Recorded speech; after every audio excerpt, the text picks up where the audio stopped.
Group B in the Dominic Smith Expert Electrical Senior Football Championship is a very tight group after 3 rounds. Castletown are on the top of the table with 4 points, and St Anne's are at the bottom of the table with 2 points. So really that just gives an indication of how tight it is. Castletown have their 2 wins, Glynn have 2 wins, Crossabeg have 2 wins, and the Starlights, Kilanerin and St Anne's all have 1 win, Billy. And it's really hard to predict some of the games so far. Like they've not been going along the lines of the previous round. Yeah. We haven't been seeing much indication of form, really. Yeah, that group probably sums up the football championships in Wexford, that anything can happen.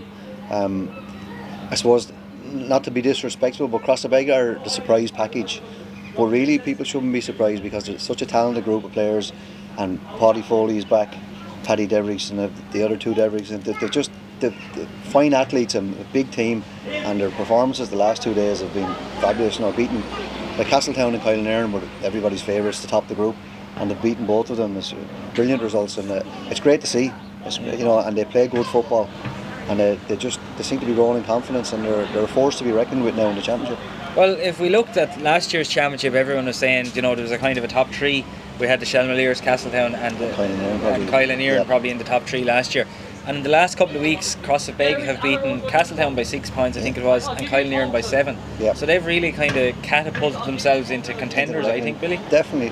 I know no championships are won in July, but you lay the basis for what lies ahead, and you build confidence. And they have to be considered contenders now, with the results speak for themselves.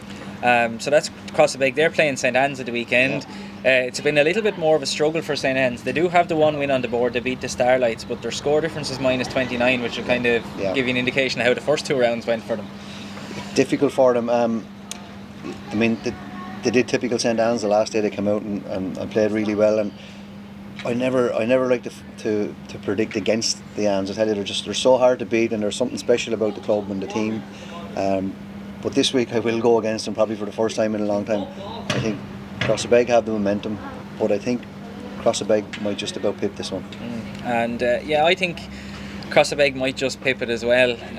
But I expect St Anne's maybe to get into a bit more of a rhythm when it comes to the football, and maybe if they do end up on the bottom of the group, I'd say they'll do enough to stay up. But maybe they'll get a win at the weekend and be thereabouts in the business end. They've been in the semi-final the last couple of years, I think. But I think Crossabeg at the weekend. The next game we'll discuss is Glynn-Barntown against the Starlights. Glynn have had 2 wins so far. Yeah. Billy, they lost to Castletown the last day in a tight game, Yeah. but they're obviously going fairly well. The Starlights beat Crossabeg with a late goal and have been quite poor in their other 2 games. They lost to Kilanerin and St Anne's. Again, Starlights they're a bit inconsistent at the moment, but they're a type of team who can go from really poor to really brilliant in the space of a week or 2. But Glynn had a fantastic win in the first round against Kilanerin, wasn't it? A very convincing win. Kilanerin were short, but Glynn have done very well. 2 good wins. Again, momentum seems to be everything. I think it's a hard one to call. I really should be saying that Glynn will this, but I think the Starlights are due a big performance, and I think they know they need to win this game, and I think this could be the kind of a turning point, a pivotal weekend for Starlights, and it's one that they have to win, and I think they might just do it.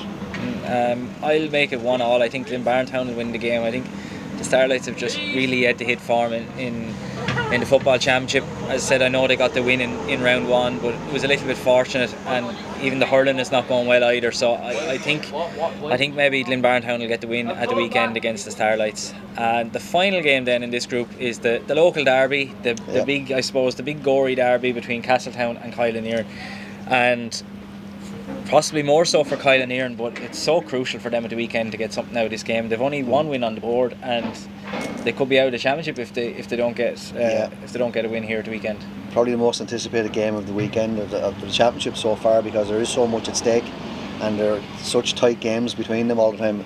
The last couple of years, I think Castletown have had the better the run on over Kilanerin, and it's hard to go against Castletown this one. They're just a bit more consistent. Kilanerin have their injury problems, haven't played well as they could, because I really, at the start of the year, I fancied them to win the championship.